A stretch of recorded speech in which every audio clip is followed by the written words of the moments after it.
The cameras flashed, the crowd froze. And just like that, Hollywood had a new obsession, a brand new billionaire.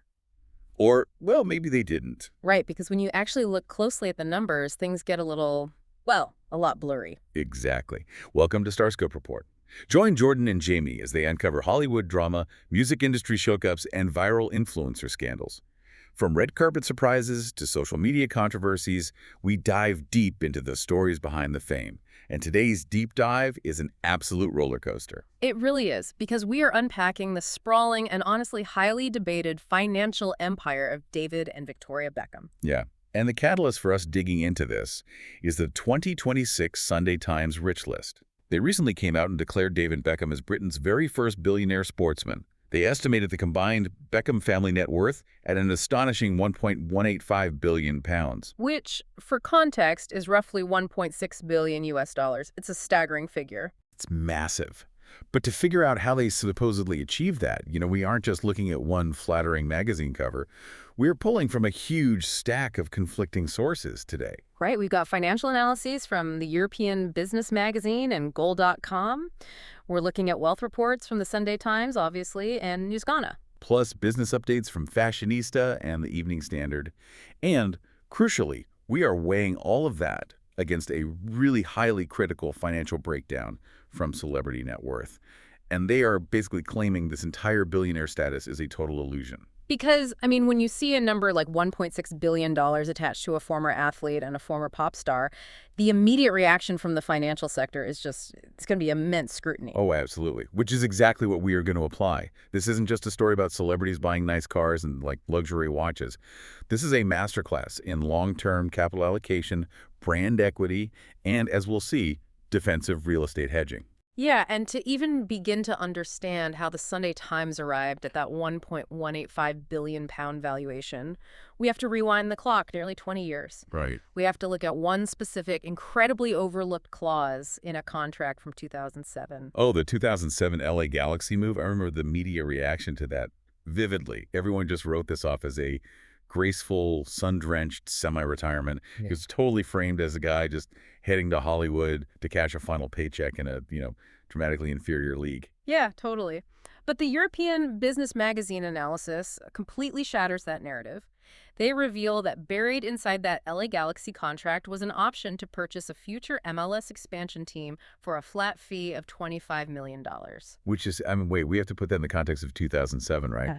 American soccer was largely viewed as a commercial graveyard back then. Mm-hmm. The long-term upside of the league was a massive gamble. It was a huge risk. It's like taking a mid-level job at Apple in 1997, right? Taking a massive pay cut during your prime earning years, but demanding the contractual right to buy an entire manufacturing division for absolute pennies a decade down the road. It looks insane until the ecosystem explodes. That is exactly the dynamic. He absorbed short-term career risk for long-term foundational equity. And, he eventually exercised that $25 million option, and the ultimate payoff is Inter Miami CF. Oh, yeah. Thanks in large part to the 2023 signing of Lionel Messi, Inter Miami is currently valued at $1.45 billion. It is literally the most valuable franchise in Major League Soccer. Wow. And Beckham's 26% equity stake alone is estimated to be worth somewhere between 235 to 300 million pounds. Which means he turned a $25 million paper option into a 300 million pound hard asset. That's just wild. But the team itself is just the anchor, isn't it? He built a self-sustaining global media machine around it to guarantee that valuation. Look at the 2023 Netflix documentary series, Beckham. Right. The timing of that release is a perfect case study in media synergy. Yeah, the Evening Standard reported that the documentary brought in $15 million in direct revenue for Beckham's own production company, Studio 99. But if you look at the strategy, that $15 million cash payout is basically a rounding error. The documentary dropped at the exact moment Lionel Messi arrived at Inter Miami. Exactly. If we connect this to the bigger picture, that is where the concept of customer acquisition cost comes into play.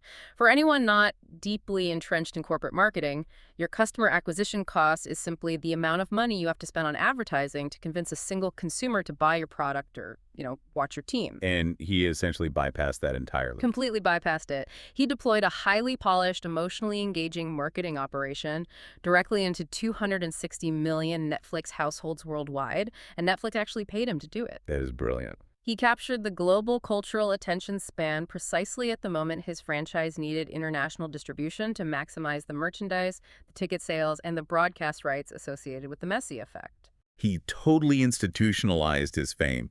He stopped treating his name as a vehicle for temporary endorsement checks and started treating it as a corporate asset. And I feel like the ultimate proof of that is the Authentic Brands Group deal.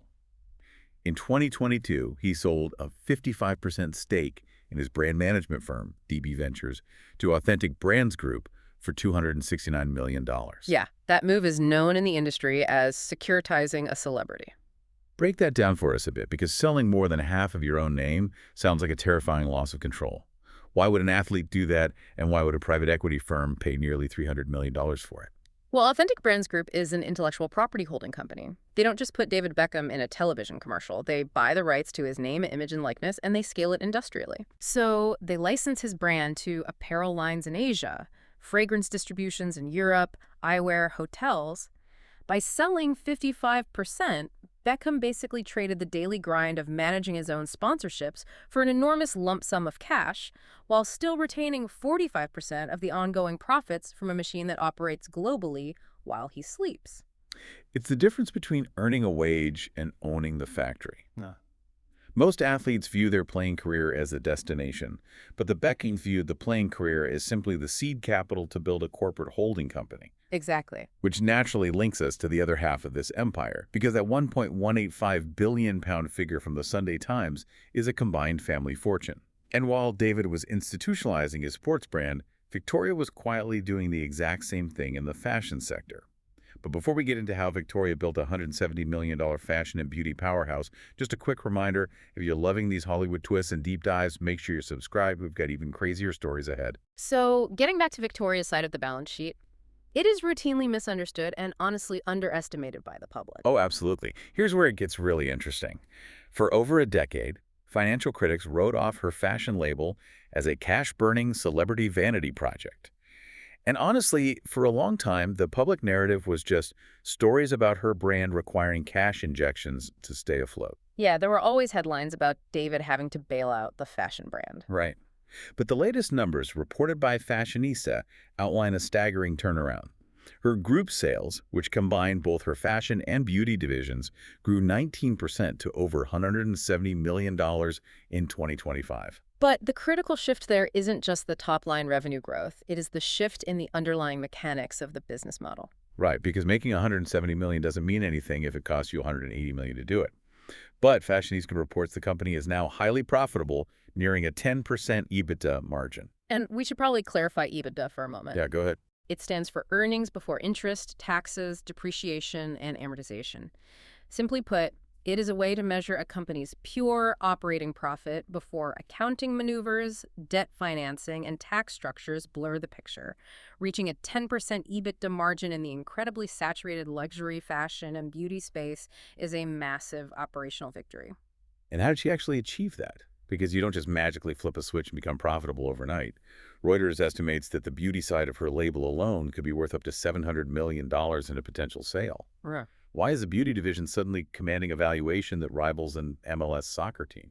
Well, it really comes down to profit margins and the direct-to-consumer model. High-end fashion is notoriously difficult. You have massive overhead, expensive fabrics, complex supply chains, and unsold inventory risks. Right. If a dress doesn't sell, you take a huge loss? Exactly. But beauty products like skincare, cosmetics, fragrances, they have incredibly high markups. When Victoria leverages her existing massive global audience to sell high-margin beauty products directly to consumers online, bypassing traditional retail middlemen, the profitability scales exponentially. Well, that makes so much sense. Yeah, that is why beauty brands command such incredible multiples when investment banks calculate their enterprise value. Okay, so we have David's massive sports equity and media syndication. Yeah. And we have Victoria's booming high-margin beauty and fashion business. That generates an enormous amount of liquid wealth. But you don't just leave hundreds of millions of dollars sitting in a checking account. You have to protect it. Right. You need hard assets. According to a report from News Ghana, the Beckhams currently top the UK celebrity property rankings. They own 5 separate properties worth an estimated £161.95 million. That real estate portfolio makes up roughly 23% of their total estimated wealth. It is a formidable, highly strategic portfolio. It really is. It includes a 57.12 million pound modernist villa right in Miami Beach, a massive estate in London, and a country home in the Cotswolds. But I want to wrestle with this strategy for a second. For the listener thinking about wealth, why spread 162 million pounds across 5 international properties?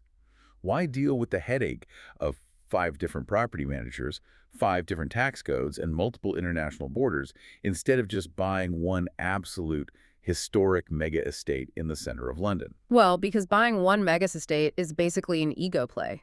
Buying 5 international properties is a geographic diversification strategy. It is a fundamental defensive moat for wealth protection. When you hold prime real estate assets in London, Miami, and the countryside, you aren't just buying luxury vacation homes to visit. You are deliberately hedging your wealth against local market volatility. So if the UK property market takes a massive hit because of some domestic policy change, the Miami asset might simultaneously be surging in value. Precisely. You are also hedging against currency risks, balancing your exposure between the British pound and the US dollar, and perhaps most importantly, you are protecting your capital against sudden, aggressive shifts in tax policies in any single jurisdiction. Wow, okay. If one country drastically alters its wealth or property taxes, you have the flexibility and the established footprints to shift your primary residency and capital to another jurisdiction entirely. It is entirely defensive. It's fascinating when you look at the context of this celebrity property list, too. Lewis Hamilton is second with 118.5 million pounds in property, and Ed Sheeran is third by total value, but the guy owns a staggering 27 properties. He's practically operating his own municipal government at this point. He essentially acts as a localized real estate investment trust. He really does. So we have built up this incredible financial architecture. We have the $25 million MLS expansion masterstroke, the Netflix marketing synergy, the authentic brand securitization, Victoria's high-margin beauty turnaround, and a 162 million pound geographically diversified real estate hedge. When you lay all of that out on the table, it absolutely sounds like $1 billion. It undeniably paints the portrait of a billionaire empire. But wait till you hear what came next. Because the Sunday Times reported that their wealth jumped from an estimated 500 million pounds in 2025 to 1.185 billion pounds in 2026. That is a jump of nearly 685 million pounds in a single 12-month period. Yeah, that is an astronomical, almost gravity-defying leap. And this is exactly where the financial analysts step in, blow the whistle, and throw a giant red flag on the play. Stay tuned and hit that subscribe button so you don't miss how this entire billionaire narrative gets picked apart. Because this brings us to a really important discussion about the methodology behind how public wealth is actually calculated by these media publications. Okay, let's unpack this. The Celebrity Net Worth article aggressively disputes the Sunday Times billionaire claim. They published a very pointed breakdown stating that the math simply, quote, doesn't add up. But I want to play devil's advocate for a minute. If Inter Miami exploded in value to $1.45 billion entirely because of the Messi effect, and Victoria's business completely restructured its model to reach a $700 million valuation in the beauty sector, doesn't a 685 million pound leap in their combined net worth actually make mathematical sense? Well, if you are looking at gross valuations from a distance, you can definitely see how a journalist might arrive at that conclusion. But when you dig into the actual mechanics of corporate valuation and debt structuring, Celebrity Net Worth highlights some severe financial gymnastics being performed by the rich list. Let's get into the gymnastics then. Where are the fundamental accounting errors? The most glaring error revolves around what we will call the stadium debt. The Sunday Times credited David Beckham with 350 million pounds in personal wealth derived from the Miami Freedom Park real estate development. Right, that is the new billion-dollar stadium and retail complex currently being built for Inter Miami. Exactly. But this isn't a residential house sitting on a plot of land. This is a massive commercial real estate development that carries hundreds of millions of dollars in highly leveraged corporate debt to finance the construction of the retail spaces, the stadium infrastructure, and the surrounding park. Ah, I see where this is going. Yeah, Celebrity Net Worth argues, and frankly any commercial underwriter would agree, that you cannot take the projected future gross value of a completed retail complex and add it directly to a minority owner's personal net worth. Okay, I see. That is classic leveraged commercial development. They are borrowing an absolute fortune to build out Miami Freedom Park. If you look at the gross value of the finished asset, sure, it's a huge number, but you have to service the massive debt required to build it. You can't just take the projected gross valuation ignore the corporate loans, and slap the total onto David Beckham's personal balance sheet. Precisely. The net equity value is vastly different and significantly lower than the gross project cost. That's a huge oversight. And the second major accounting error is the double counting of the brand sale. The Sunday Times referenced his highly lucrative brand rights as a massive source of ongoing wealth to justify the billionaire status. But wait, we just established that he sold 55% of DB Ventures to Authentic Brands Group in 2022. Exactly. He cashed out the majority of that equity for $269 million. In corporate finance, you look at a company's enterprise value, which is essentially the total theoretical price of buying the entire business outright. You cannot credit someone with the ongoing full 100% enterprise value of an asset when they have already sold the majority stake. Oh, that is a wild oversight by the rich list. Yeah. They are literally counting the $269 million in cash he received from the sale, while simultaneously acting like he still fully owns the IP that he sold to get the cash. That isn't just a minor rounding error. That is structurally flawed math. What about the real estate portfolio? Did they apply the same flawed logic there? It is the exact same gross versus net issue we saw with the stadium development. The rich list notoriously calculates gross property value. They look at the £162 million in real estate and luxury assets like yachts, and they add that straight to the top line. Right. But they completely ignore the liabilities. They ignore the mortgages, they ignore the massive international property taxes, and they completely brush over the exorbitant holding costs required to operate, staff, and maintain 5 luxury estates across different continents. Which, when you are talking about modernist villas in Miami and estates in London, the yearly upkeep, security, and property taxes alone have to be tens of millions of dollars a year in pure liability. Exactly. And finally, there is the valuation of Victoria's company. The critics concede that her brand is finally profitable, and they acknowledge that an enterprise value of £385 million to £400 million on the open market is entirely plausible given the multiples in the beauty sector. Let me guess. They credited her with 100% of that $400 million valuation. They did. But David and Victoria only own about 70% of that company. They sold a 30% minority stake to a private investment firm, NEO Investment Partners, back in 2017 to secure the capital needed to survive and restructure. So once again, crediting the Beckhams with the full $400 million ignores the reality of their cap table. So when you actually apply rigorous financial standards to this empire, when you strip away the leveraged stadium debt, when you stop double counting the Authentic brand sale, when you subtract the massive real estate liabilities and taxes, and when you adjust for the equity they actually gave up to save Victoria's company, where does that leave the math? What is the true defensible number? Well, the general consensus among the more conservative financial analysts and wealth trackers puts their realistic combined net worth closer to the $700 to $800 million range. Which, let's be entirely clear, is still an absolutely staggering accumulation of wealth. Oh, without a doubt. It is an incredible triumph of capital allocation. Even if we adjust the valuation down to $800 million, their transition from pure talent, a guy getting paid to kick a ball and a woman getting paid to sing on stage, into majority owners of massive corporate institutions remains one of the most successful business pivots in the history of sports and entertainment. It really is. Yeah. So what does this all mean? If you are listening to this, the ultimate takeaway isn't whether they have $800 million or $1.6 billion in the bank. The real lesson is the playbook they used to get there. They completely transformed earned income into compounding corporate equity. They utilized brilliant contractual foresight with that $25 million LA Galaxy clause. They perfectly timed their media synergy with Netflix to drop their customer acquisition cost to practically zero. And they built a highly defensive, geographically diverse real estate portfolio to protect the cash they generated. They didn't just earn a fortune. They engineered an institution. They executed a flawless corporate strategy, but this massive discrepancy between the media's reporting and the financial reality leaves us with a fascinating, almost philosophical thought to ponder. Yeah.